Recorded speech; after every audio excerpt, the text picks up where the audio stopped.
আজি টিফিন নিনো বুলি কোৱাৰ বাবে ৰাতিপুৱাই ভাবিলোঁ যে ৰুটিকে বনাই দিওঁ। আকৌ এইপিনে গাখীৰ গৰম কৰি ল'লোঁ। তেওঁ কৈছিলে জলপান খাই যাওঁ বুলি, কিন্তু মইহে ভাবিলোঁ যে ৰুটিকে বনাওঁ। আৰু ৰুটি এইপিনে বনাই আছে, এইপিনে চাহ বনাইছোঁ, অকণমান ঘিউ দি দিছোঁ। কুহিয়ে আকৌ ৰুটি খাই বহুত ভাল পায়, সেইকাৰণে তাই শুই উঠি থিয় ৰুটি খাইছে। আৰু মই ৰুদ্বিকৰ আণ্ডাৰৱেৰটো চেঞ্জ কৰি লৈছোঁ দেই, আৰু ধুনীয়াকৈ মুখখন চাফা কৰি লৈছোঁ। ৰাতিপুৱা যিহেতু অকণমান চাফা কৰি দিওঁ, তেতিয়া দিনটোলৈ তাৰ ভাল লাগি থাকে, কাৰণ গা দেউতাকেহে ধুৱাই, মই নোধুৱাওঁ।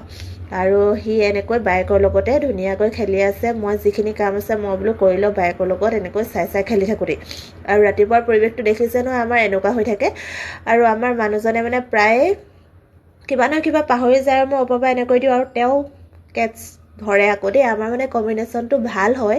ওপৰৰ পৰা কিবা এটা মানে দিয়া বুলি ক'লে মই দিলে তেওঁতো কেটছ ধৰিব পাৰে। আৰু যোৱাৰ আগত তেওঁ এনেকৈ এবাৰ চাই বাই বুলি কৈ থৈ যায়, সেইবাবে আকৌ মই ৰখি থাকোঁ। সেয়াও অকণমান মৰম নহয় জানো। আৰু যোৱালৈকে মই এনেকৈ অকণমান বাহিৰতে ৰখিছোঁ। ইমান ঠাণ্ডাও নহয় অৱশ্যে দেই, অকণমান ঠাণ্ডা হয়, ইমান অত্যাধিকো ঠাণ্ডা নহয়। আগৰকেইদিন কিন্তু বহুত ঠাণ্ডা আছিলে। আৰু মানুহজন যোৱাৰ পাছতে মই ভাবিলোঁ যে কামখিনি কৰি লওঁ, গা ধুই লওঁ। আৰু এয়া ৰুদ্বিকে শুই থকা দেখিয়ে মই পটাপট গাটো ধুই আহিলোঁ। অকণমান হিটাৰত হাতখন সেকি ল'লোঁ, যিহেতু অকণমান পানী লগা নিচিনা লাগিছে মোৰ। আৰু ৰুদ্বিক শুই থকা দেখি মই ভাবিলোঁ যে মোৰ দায়িত্বটো পালন কৰি লওঁ। এইপিনে ৰুদ্বিক শুই আছে, আকৌ মই ভাবিলোঁ যে মোৰ দায়িত্ব এইটো পালন কৰি লওঁ।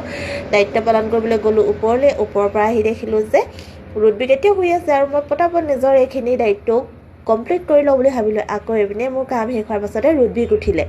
উঠাৰ লগে লগে তাক আকৌ খুৱাই ল'লোঁ।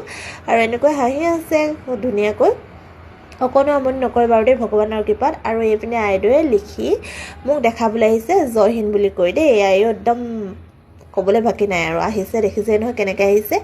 ইয়াৰ পাছতে আকৌ ৰুদ্বিক আকৌ এনেকৈ খেলি আছে, খেলি এই টোপনি গ'ল। আৰু টোপনি যাওঁতে কুহিয়ে ক'লে যে মোৰ লেট্ৰিন কৰিব লাগিছে। মই ভাবিলোঁ যে তোমাৰ লেট্ৰিন কৰিব লাগিছে যেতিয়া মই তোমাক গাটো ধুৱাই লওঁ। সেইবাবে এইপিনে ৰুদ্বিকক মাজে মাজে চেক কৰি আছোঁ। ৰুদ্বিক হোৱাৰ লগে লগে এনেকৈ মই কুহিক গাটো ধুৱাই ল'লোঁ। কুহি আকৌ নিজৰ কাপোৰ নিজে পিন্ধে দেই। কুহি গা ধুই হোৱাৰ পাছত মানুহজনৰ জীয় বাহক অকণমান মই পানী দি লৈছোঁ, কাৰণ এওঁলোকোতো জীয়াই থাকিব লাগিব নহয় জানো। মানুহজনে ফুল অত্যাধিক ভাল পায়, সেইবাবে তেওঁৰ এই ফুলনি